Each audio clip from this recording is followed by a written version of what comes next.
Assalamualaikum warahmatullahi wabarakatuh. Ikhwan fil Islam, kaum muslimin dimanapun berada, terutama para jamaah Majelis Ta'lim Al-Islam. Ini adalah gedung Majelis Ta'lim Al-Islam. Alhamdulillah berada di areal seluas 2000 meter. Gedung ini sehari-hari digunakan untuk kegiatan ta'lim, terutama kajian tadabbur Al-Quran. Kita berharap pada tanggal 1 Ramadan nanti gedung ini sudah memiliki atap. Oleh karena itu, para ikhwan fil Islam yang ingin berkontribusi pada pekerjaan atap gedung ini, silakan menghubungi nomor-nomor yang akan dipublikasikan oleh kami. Mari kita raih surga Allah dengan cara menjadi bagian dari penyelesaian pembangunan gedung Al-Islam ini. Terima kasih, jazakumullah khairan katsiran. Assalamualaikum warahmatullahi wabarakatuh.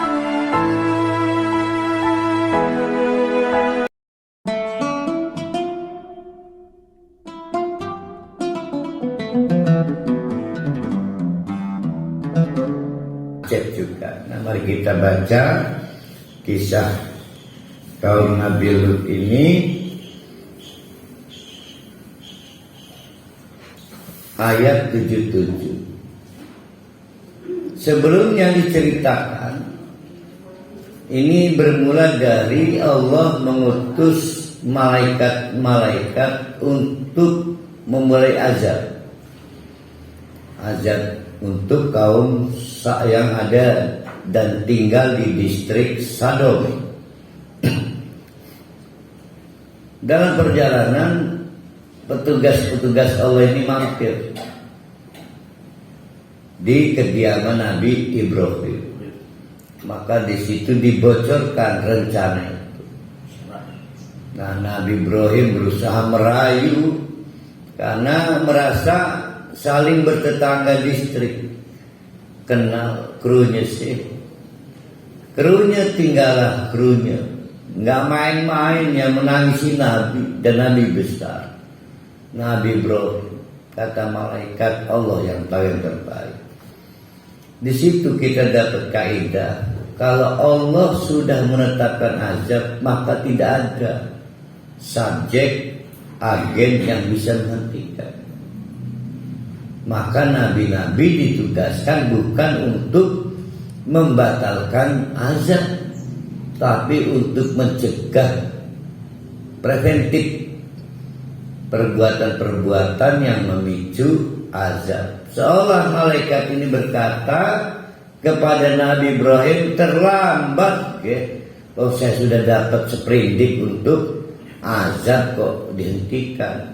Kalau mau bimbing, didik ulama untuk melakukan menghentikan perbuatan yang dapat memicu azab. Hentikan kemaksiatan, riba. Nah, nanti setelah ini ada lagi kasus pemicu azab, yaitu kaum Nabi Syuaib. Ya, ini kan pelaku-pelaku kejahatan ekonomi konsepnya.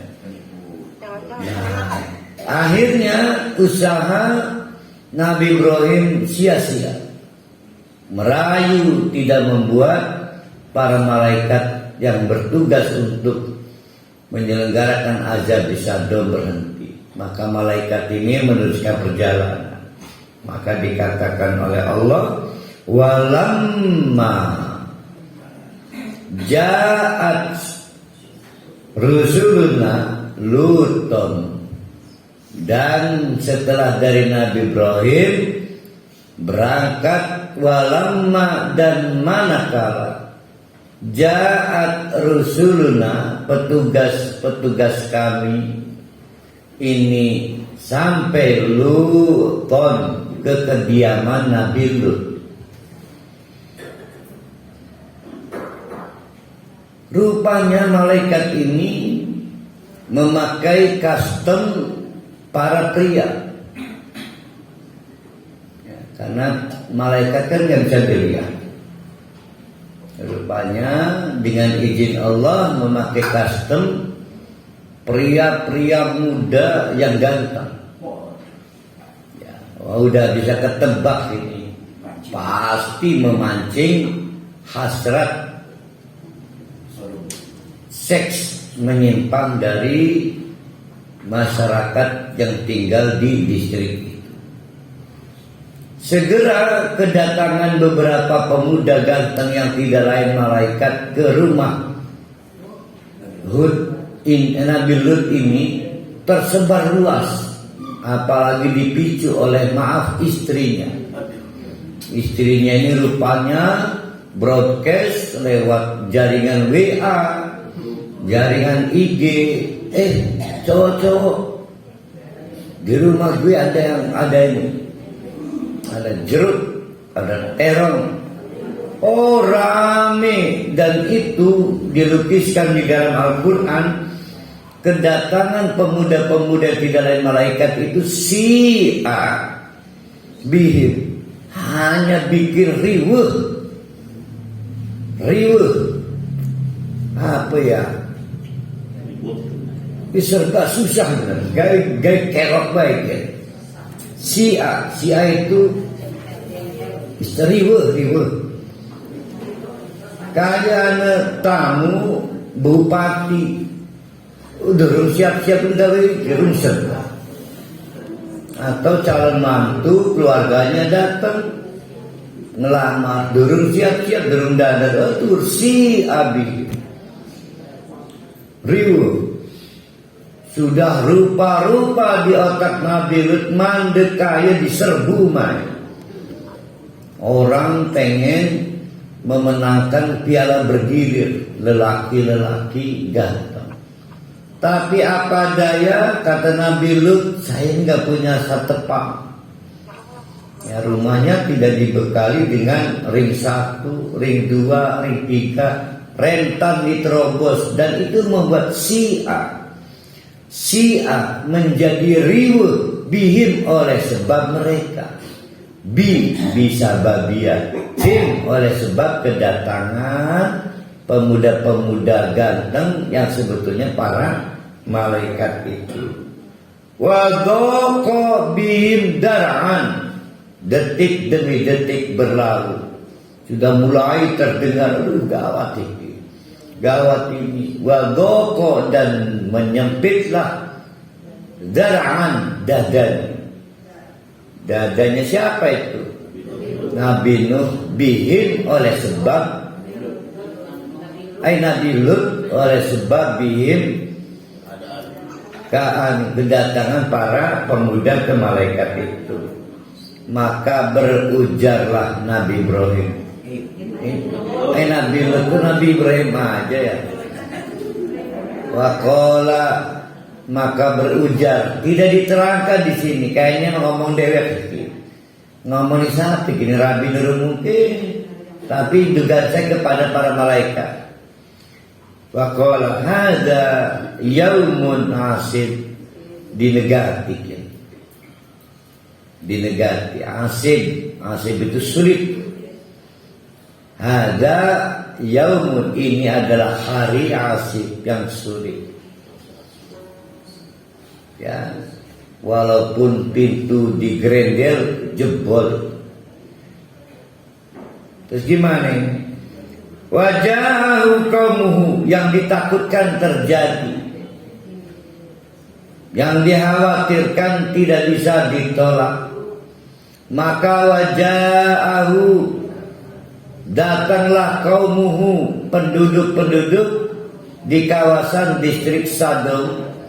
Setelah mendengar dari telinga ke telinga, dari mulut ke mulut, ada sejumlah pemuda ganteng. Mari kita bertanding, siapa yang paling berhak menjadi kekasihnya. Ya ra'una ilaihi. Wow, pedipit-dipit. Ya ra'una itu ya pedipit-dipit lah. Bergegas, ayyura'una, dengan langkah yang dipercepat, buru-buru kebuntrat-buntrat.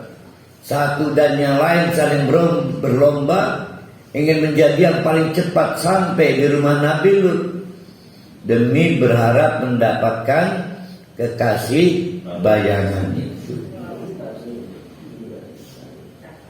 Biarnya makanan ya, ini kemudian ada.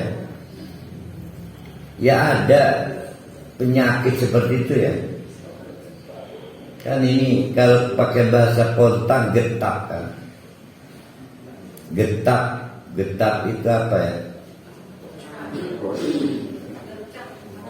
Asal anu wong wadon melotot, itu getap.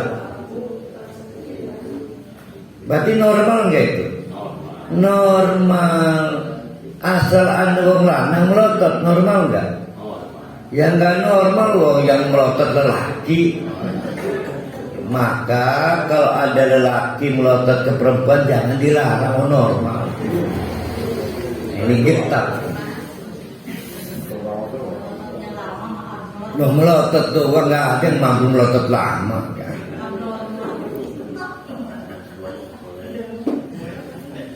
Wa min qablu sedangkan sebelumnya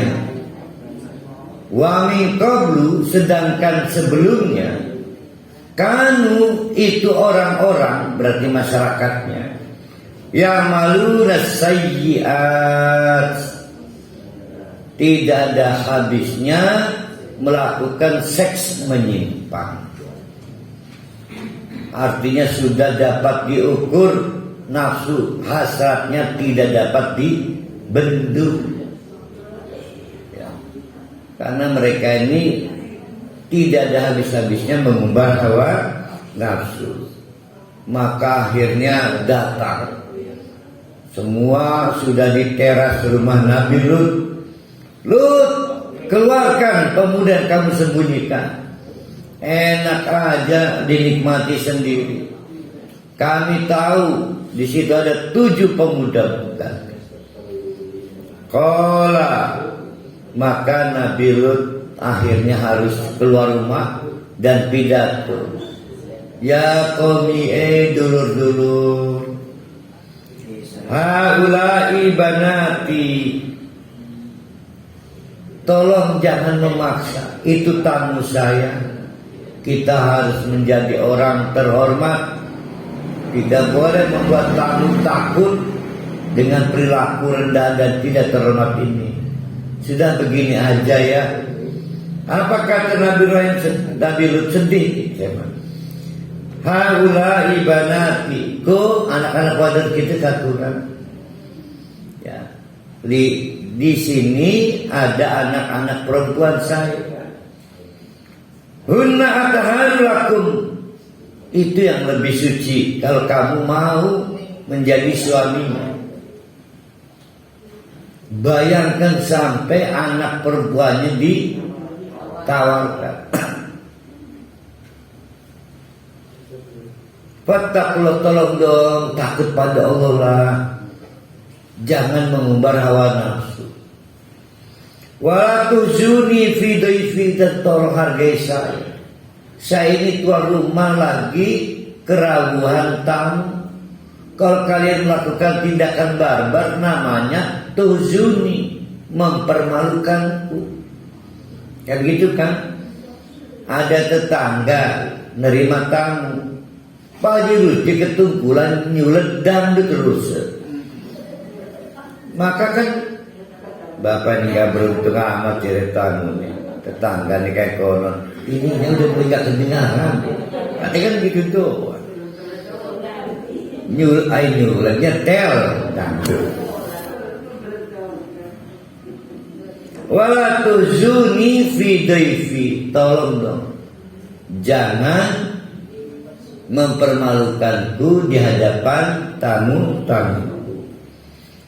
Alaisa minkum rajulun rasyid, lah ketah di antara kalian ini sing otake waras, sudah hilang akal sehat.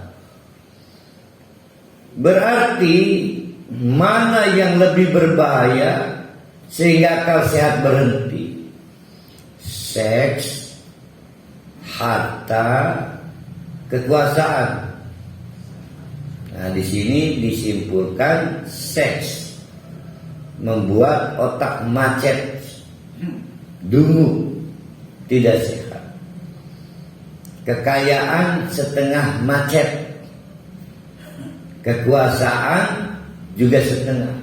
Tapi kalau seks membuat pol orang menjadi tidak waras, tidak sehat berpikirnya. Sampai Nabi Lut bertanya, alaisa minkum rajulun rasyid, pira aku sih 4 juta orang gak ada yang waras satupun. Ya sulit. Nah, alhamdulillah di Indonesia ini nggak ada LGBT, artinya tidak, ya komunitasnya ada tapi tidak mayoritas, sehingga masih banyak yang punya akal sehat.